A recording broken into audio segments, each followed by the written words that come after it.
Students अब हम start करेंगे सम नंबर 2 ऑफ एक्सरसाइज 3.6। तो इसका फर्स्ट पार्ट है, यहाँ पर वर्ड प्रॉब्लम है, तो हम इससे पहले रीड करते हैं। Ritu can row downstream 20 kilometre in 2 hours and upstream 4 kilometre in 2 hours। Find her speed of rowing in still water and the speed of current. मतलब जो रितु है वो बोट में है, आप कह सकते हो, मतलब एक रिवर है, रिवर में जैसे वो करते हैं ना, बोट पे चलते हैं इस तरह से। तो वहां पे उसने बोला है कि Ritu can row downstream 20 kilometre in 2 hours। मतलब वो डिस्टेंस कितना कवर करती है, 20 किलोमीटर, कितने टाइम में, 2 hours में। और अगर वो अपस्ट्रीम चलती है तो उस टाइम कितना, वो 4 किलोमीटर कवर करती है 2 hours पे। तो उसकी स्पीड बतानी है स्टिल वाटर में और स्पीड ऑफ करंट, दोनों बतानी है हमें। तो हम यहाँ पर सबसे पहले लिखते हैं let speed of Ritu in still water, कि अगर स्टिल वाटर होगा, पानी में कोई बहाव नहीं हो रहा, तो उस टाइम क्या उसकी स्पीड होगी, x kilometre per our. But speed of current मतलब बहाव, पानी का बहाव, उसकी स्पीड हम ले लेते हैं y किलोमीटर पर आवर। ठीक है। अगर स्टूडेंट्स डाउन स्ट्रीम स्पीड देखनी है हमें, डाउन स्ट्रीम का मतलब होता है कि जो ऋतु है और जो करंट है, पानी का बहाव है, वो दोनों सेम डायरेक्शन में जा रही है। ठीक है। यहाँ पर क्या होगा, हाँ, दोनों क्या है, सॉरी, ऑपोजिट डायरेक्शन में जा रही हैं। तो यहाँ पे हम बोलेंगे डाउन स्ट्रीम। तो डाउन स्ट्रीम में क्या होगा, डाउन स्ट्रीम स्पीड कैसी होगी, तो ये हो जाएगा x plus y kilometre per hour. ठीक है। और अगर अपस्ट्रीम होगी तो अपस्ट्रीम स्पीड क्या होगी, x minus y kilometre per hour. ठीक है। तो अभी हमने जैसे पिछले क्वेश्चन में, पिछले एक्सरसाइज में क्वेश्चन था, उसमें पढ़ा था कि time into speed is equal to distance covered. यही फॉर्मूला पढ़ा था स्टूडेंट्स हमने। यहाँ पे केस 1 लिख लेते हैं। केस 1 है जब स्टूडेंट्स यहाँ पर उसने बोला है कि 2 hours लगते हैं, यानी 2 hours का टाइम है, और कब, डाउन स्ट्रीम के केस में। तो डाउन स्ट्रीम की स्पीड क्या थी, x प्लस वाई। तो कितना डिस्टेंस कवर कर रही थी वो, 20 किलोमीटर। तो यहाँ से हो जाएगा 2 उधर जाके डिवाइड कर देते हैं, तो हो जाएगा x plus y is equal to 10। ये बन जाएगी फर्स्ट इक्वेशन। ठीक है। और यहाँ पर केस 2 क्या था कि जब अपस्ट्रीम होगा तो time into speed is equal to distance. ठीक है। तो यहाँ पर टाइम कितना ले रही है वो स्टूडेंट्स, डाउन अपस्ट्रीम के केस में 2 hours, और अपस्ट्रीम की स्पीड क्या है, x माइनस वाई, और डिस्टेंस कितना कवर कर रही है, 4 किलोमीटर। तो यहाँ से 2 उधर जाके डिवाइड हो जाएगा, तो क्या बचेगा, x minus y is equal to 2। ये हो जाएगी सेकेंड इक्वेशन। ठीक है। तो हम यहाँ पे लिख देते हैं, दोनों इक्वेशंस को ऐड करते हैं। तो एडिंग इक्वेशन 1 एंड इक्वेशन 2। तो यहाँ पे क्या हो जाएगा students, x plus y is equal to 10, x minus y is equal to 2। ये दोनों कैंसिल हो जाएंगे, तो 2x क्या हो जाएगा, इज इक्वल टू 12। तो x की वैल्यू क्या आएगी, 6। अब यहाँ पर क्या करूँगी, इस x की वैल्यू को putting value of x in equation number 1 में पुट करती हूँ। तो ये हो जाएगा x plus y is equal to 10। x की वैल्यू 6 आई है, तो y की क्या हो जाएगी, 10 माइनस 6 यानी 4। तो इट मीन्स हमने यहाँ पर स्पीड को फाइंड आउट किया। जो स्पीड है इन स्टिल वाटर, तो स्टिल वाटर में रोइंग की स्पीड कितनी है स्टूडेंट्स, 6 किलोमीटर पर आवर। और करंट की स्पीड क्या है, speed of current y kilometre per hour. ठीक है। तो इस तरह से हम इसे फाइंड आउट कर सकते हैं। अब हम करेंगे स्टूडेंट इसका सेकंड पार्ट। सेकंड पार्ट की स्टेटमेंट है students, 2 women 5 men can together finish an embroidery work in 4 days। मतलब अगर 2 लेडीज और एक जो जेंट्स है वो काम मिलकर करते हैं, सॉरी 5 जेंट्स हैं, अगर वो मिलकर काम करते हैं तो वो एम्ब्रॉयडरी वर्क को 4 दिन में कंप्लीट करते हैं, जबकि 3 वुमेन और 6 मैन क्या करते हैं, इसी काम को 3 दिन में फिनिश करते हैं। तो हमें ये बताना है 1 वुमेन अलोन कितना टाइम लेती है और 1 मैन अलोन कितना टाइम लेता है। तो हमें यही फाइंड आउट करना है, 1 man alone and 1 man women alone. तो हम इसे लेट कर लेते हैं। तो हम यहाँ पे लिखते हैं let time taken to finish the task by 1 women alone. 1 women alone कितना लेती है, x डेज। तो time taken by 1 man alone, उसे हम मान लेते हैं y डेज। ठीक है, y डेज लेते हैं। तो यहाँ पर स्टूडेंट्स अगर मैं बात करूँ, एक वुमेन एक दिन में कितना काम करेगी, 1 वुमेन 1 डे वर्क। ठीक है, एक वुमेन, वैसे एक वुमेन x डेज लगाती है काम कंप्लीट करने के लिए, ठीक है, अकेली। तो वो वुमेन एक दिन में कितना करेगी, 1/x करेगी ना। टोटल वो x डेज लगाती है एक वुमेन, तो एक दिन में कितना करेगी, 1/x करेगी। सिमिलरली 1 मैन, एक मैन का एक दिन का वर्क क्या होगा, 1/y। ठीक है, तो इस कंडीशन के अकॉर्डिंग टू कंडीशन या अकॉर्डिंग टू क्वेश्चन क्या है कि 2 वुमेन है और 5 मैन हैं। ठीक है, और वो कितने डेज लगा रहे हैं, 4 डेज लगा रहे हैं। कितने डेज, 4 डेज, तब जाकर एक काम कंप्लीट हो रहा है। ठीक है, तो यहाँ पर 2 वुमेन क्या थी स्टूडेंट्स, तो मैं इसको यहाँ पे लिखूंगी 2/x और 5 मैन को क्या लिखूंगी, 5/y, और इसे मल्टीप्लाई करेंगे 4 से, तब जाकर क्या बनेगा, 1। तो यानी मैं इसे लिख सकती हूँ 2/x plus 5/y is equal to 1/4। ठीक है, ये हो जाएगा 1/4। इसे इक्वेशन नंबर 1 मान लेते हैं। सिमिलरली केस दूसरा क्या कह रहा है कि अगर यहाँ पर 3 वुमेन और 6 मैन हो तो वो कितने डेज लेते हैं, 3 डेज एक काम को कंप्लीट करने के लिए। तो यहाँ पर 3 वुमेन को कैसे लिखूंगी, 3/x, और 6 मैन को कैसे लिखूंगी, 6/y इज इक्वल टू 1। तो मैं इसे ऐसे लिख सकती हूँ 3/x plus 6/y is equal to 1/3। This is equation number 2। अब स्टूडेंट्स मैं यहाँ क्या करूँगी, let 1/x is equal to p and 1/y is equal to q। अगर मैंने ऐसा किया तो इक्वेशन न्यू इक्वेशन क्या बनेगी, 2p plus 5q is equal to 1/4, 3p plus 6q is equal to 1/3। इसे हम सॉल्व कर लेते हैं, सिंप्लीफाई कर लेते हैं, एलसीएम लेंगे तो क्या हो जाएगा, या इसको क्रॉस मल्टीप्लाई कर लेते हैं उधर, 8p प्लस 20q माइनस 1 हो जाएगा इज इक्वल टू 0। ठीक है, ये 1 इधर आ जाएगा इज इक्वल टू 0, और इसे करेंगे तो क्या हो जाएगा, 9p plus 18q minus 1 is equal to 0। अब ये इक्वेशंस बनेंगे, इस इक्वेशन नंबर 3, इसे इक्वेशन नंबर 4 नाम दे देते हैं। और इन दोनों इक्वेशंस को स्टूडेंट्स हम सोल्व करेंगे बाय क्रॉस मल्टीप्लिकेशन मेथड। ठीक है, तो स्टूडेंट्स ये 2 इक्वेशन हैं। अब यहाँ से हम वैल्यू लिख लेते हैं, a1 is equal to 8, b1 20, c1 -1। ठीक है, और then a2 9, b2 18, c2 is also -1। ठीक है, अब हम इसे क्या करेंगे, बाय क्रॉस मल्टीप्लिकेशन मेथड।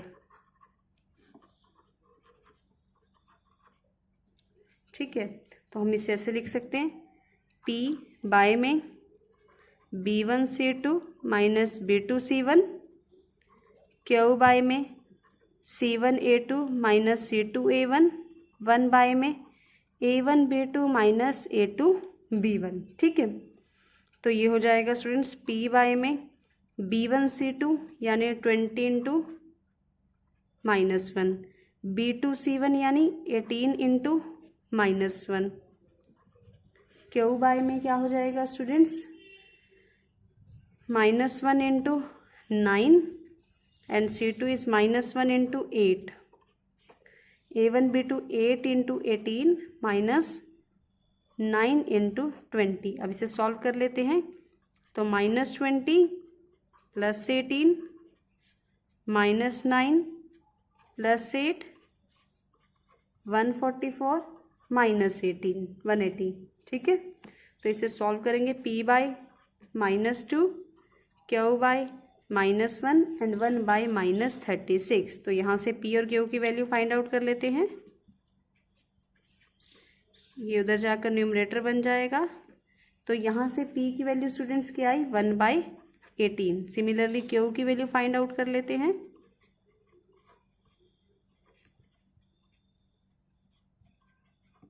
तो Q की वैल्यू क्या आई 1 बाई 36। अब स्टूडेंट्स हमें याद है कि हमने इसे P को क्या माना था 1 बाई x। ठीक है, तो 1 by x is equal to 1 by 18। तो यहाँ से x की वैल्यू क्या आई है स्टूडेंट्स 18। और हमने Q को क्या माना था 1 बाई y, जो किसके इक्वल है 1 बाई 36 के। तो y की इक्वल वैल्यू क्या आई है 36। तो हम यहाँ से कह सकते हैं जो 1 मैन है वो कितने डेज लेगा 1 मैन लेगा स्टूडेंट्स 36 डेज और 1 वुमेन लेगी 18 डेज वर्क को कंप्लीट करने के लिए। ठीक है, तो ये था आपका सम नंबर 2। अब हम इसका करेंगे student last part. This is the last part of this exercise sum and this is also the last sum of this exercise. और इसी के साथ हमारा ये चैप्टर खत्म हो जाएगा। तो चलिए लास्ट पार्ट स्टार्ट करते हैं और जल्दी जल्दी से खत्म भी करते हैं। थर्ड पार्ट है students, Roohi travel 300 kilometre to her home partly by train partly by bus. यानी वो टोटल डेली 300 किलोमीटर ट्रेवल करती है, जिसमें से उसने ट्रेन से कुछ किलोमीटर वो ट्रेन से ट्रेवल किया और कुछ किलोमीटर वो बस से ट्रेवल करती है। तो 4 घंटे लगते हैं अगर वो 60 किलोमीटर ट्रेन से चलती है और बचा हुआ जितना भी डिस्टेंस है यानी 240 किलोमीटर अगर वो बस से चलती है। ठीक है, और 100 किलोमीटर अगर वो ट्रेन से लेती है और 200 बस से लेती है तो उसे 10 मिनट ज़्यादा लगते हैं। तो टोटल स्पीड बतानी है हमें ट्रेन और बस की। तो चलिए इसे स्टार्ट करते हैं। तो हम यहाँ पर लिख लेते हैं let the speed of train, let the speed of train. तो speed of train is x kilometre per hour and speed of bus y kilometre per hour. जो भी हमें स्टूडेंट्स निकालना होता है इसे हम लेट कर लेते हैं। ठीक है, तो मैंने यहाँ पे ट्रेन की स्पीड को x माना और बस की स्पीड को y माना। तो केस फर्स्ट लेते हैं अभी हम। केस फर्स्ट में जो टोटल जर्नी है वो कितनी है 300 किलोमीटर। और वो कितना डिस्टेंस ट्रेवल कर रही है ट्रेन से, तो distance travelled by train 60 kilometre. तो डिस्टेंस ट्रेवल बाय बस से कितना होगा स्टूडेंट 300 माइनस 60 यानी 240 किलोमीटर। ठीक है, और टाइम कितना ले रही है वो टोटल टाइम कितना लिया जा रहा है यहाँ पे 4 आवर्स। अब आपको याद होगा टाइम कैसे हम फाइंड आउट करते हैं, time is equal to distance by speed, यही फॉर्मूला होता है। ठीक है, अब डिस्टेंस जब कितना था 60 किलोमीटर, डिस्टेंस जब था 60 किलोमीटर तो वो कितना था ट्रेन से, तो हम लेंगे इसके बाय में स्पीड किसकी लेंगे ट्रेन की, यानी 60 बाय एक्स प्लस। ठीक है, जब डिस्टेंस था बस से तो 240, तो बस की स्पीड लेंगे यानी y और टाइम कितना लेंगे 4 आवर्स। ठीक है, तो जब इसे सॉल्व करेंगे इक्वेशन को तो यहाँ से हमें मिलेगा, इसे इक्वेशन को सॉल्व करके हम इसे क्या करते हैं स्टूडेंट्स 60 से डिवाइड कर देते हैं। तो 60 से जब इसे डिवाइड करेंगे पूरी इक्वेशन को तो ये हो जाएगा 1 बाई एक्स, ये हो जाएगा 60 4 जा 240 तो 4 बाई वाई और ये हो जाएगा 1 बाई 15। तो ये हो जाएगी स्टूडेंट्स इक्वेशन नंबर 1। ठीक है, अब हम केस 2 लेते हैं। सेकंड केस में भी हमारे पास टोटल जर्नी कितनी थी 300 किलोमीटर। तो जबकि जो ट्रेन का डिस्टेंस था वो बाय ट्रेन कितना था बाय ट्रेन हमें बताया गया था 100 किलोमीटर ट्रेवल कर रही थी, तो बाय बस कितना होगा स्टूडेंट्स 200 किलोमीटर। और टाइम कितना लग रहा था, टाइम उसने बोला है कि उसे 10 मिनट ज़्यादा लग रहे थे, तो यानी 4 घंटे तो लग रहे थे प्लस 10 मिनट और लग रहे थे। अब 10 मिनट्स को मैं आवर्स में चेंज करने के लिए 60 से डिवाइड कर दूंगी, तो ये 1/6 हो जाएगा। तो 4 + 1/6 इज़ 25/6 आवर्स। ठीक है, तो यहाँ पर हम इसे क्या करेंगे, सेम इसी इक्वेशन से लेंगे। तो जब डिस्टेंस 100 किलोमीटर था ट्रेन का, तो स्पीड क्या थी x। जब डिस्टेंस बस का था 200, तो स्पीड क्या थी y। और टाइम दोनों को मिलाकर कितना था 25/6। ठीक है, तो हम इसे क्या करेंगे स्टूडेंट्स 25 से डिवाइड कर देते हैं। तो जब 25 से डिवाइड करेंगे ये हो जाएगा 4/x, ये हो जाएगा 8/y और ये हो जाएगा 1/6। इसे मान लेते हैं इक्वेशन नंबर 2। ठीक है, अब हम क्या करेंगे स्टूडेंट्स, इस इक्वेशन को 4 से मल्टीप्लाई कर लेते हैं। ऐसा मैं क्यों करूंगी, ताकि ये 4x हो जाएगा, ये तो 4x ऑलरेडी है, ये दोनों कैंसिल हो जाएंगे। यानी हम कौन सा मेथड यूज करेंगे, एलिमिनेशन मेथड। तो मैं यहां पर लिख रही हूं मल्टीप्लाइंग इक्वेशन नंबर 1/4। तो जब मैंने 4 से मल्टीप्लाई किया तो ये क्या हो जाएगा स्टूडेंट्स 4/x प्लस 4 जा 16/y एंड 4 5 जा 15। This is equation number 3। अब हम इन दोनों इक्वेशंस को क्या करेंगे, सब्ट्रैक्ट करेंगे। इन दोनों इक्वेशंस को स्टूडेंट सब्ट्रैक्ट करेंगे तो क्या होगा 4/x minus 4/x plus 8/y minus 16/y is equal to 1/6 minus 4/15। ये तो 0 ही हो जाएगा कैंसिल होके। इसे जब लेंगे तो क्या हो जाएगा 8 - 16 यानी -8। इसका लेंगे स्टूडेंट्स क्या एलसीएम, तो एलसीएम लेंगे तो कितना आएगा यहाँ पे 30। तो 6 को क्या 5, 15 को क्या 2, 2 4 जा 8। तो -8/y इज इक्वल टू -3/30। ठीक है, क्रॉस मल्टीप्लीकेशन करेंगे तो -3y is equal to 30 into -8। तो y की वैल्यू क्या आ जाएगी यहाँ पे, तो y इज इक्वल टू 80।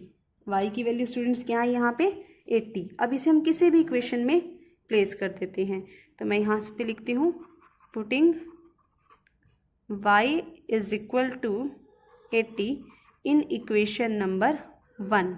अब इक्वेशन नंबर 1 क्या थी यहाँ पे 1/x plus 4/y is equal to 1/15। तो मैंने यहाँ पे पुट किया था 1/x प्लस 4, y के प्लेस पे मैंने पुट किया 80। तो इसे हम इस साइड रख लेते हैं 1/x को, तो 1/15 माइनस 4/80। ठीक है, तो इसे मैं कैसे लिख सकती हूँ 1/20। तो ये हो जाएगा 1/15 माइनस 1/20। इसका एलसीएम क्या होगा स्टूडेंट्स 60। तो 4 - 3, तो यहाँ से आ जाएगा 1/60। तो students 1/x is equal to 1/60। तो x की वैल्यू क्या आई है 60। इट मीन्स हम यहाँ पे क्या लिखेंगे स्टूडेंट्स कि स्पीड ऑफ ट्रेन जिसे हमने क्या माना था x, वो कितनी है 60 km/h। और स्पीड ऑफ बस जिसे हमने y माना था, जिसकी स्पीड क्या है 80 km/h। तो स्टूडेंट्स ये था आपका सम नंबर 2। और इसी के साथ हमने कंप्लीट की एक्सरसाइज 3.6 और साथ ही साथ हमने कंप्लीट किया स्टूडेंट्स चैप्टर नंबर 3। मुझे पता है बहुत लेंथी था ये चैप्टर, है ना, बट करना तो था। तो स्टूडेंट्स पर ये आसान बहुत था, इसमें बस कैलकुलेशन है। और ये जो मेथड है ये आपके लिए बहुत ही हेल्पफुल होंगे स्टूडेंट्स फर्दर स्टडीज़ में भी, और हमेशा रिटेन करके आपको रखने पड़ेंगी ये मेथड। ठीक है, जिससे क्या होगा आप कभी भी जो पेयर है लीनियर इक्वेशंस का, अगर उन्हें सॉल्व करना है, इनमें से आप कोई भी मेथड यूज़ करके एक्स और वाई की वैल्यू को फाइंड आउट कर सकते हो। तो आई होप आप स्टूडेंट्स आप लोगों को ये चैप्टर आसान लगा होगा। ठीक है, और स्टूडेंट्स अगर अच्छी लगी हैं वीडियोस तो लाइक करना, शेयर करना, सब्सक्राइब करना। और साथ ही अगर कोई डाउट है तो प्लीज़ मुझे व्हाट्सएप नंबर पे फ़ोटो ज़रूर सेंड करना डाउट की, मैं आपको उसका वीडियो सोल्यूशन डेफिनेटली प्रोवाइड करूँगी। तो मिलते हैं स्टूडेंट्स नेक्स्ट चैप्टर के साथ। till then, bye bye, take care, study hard.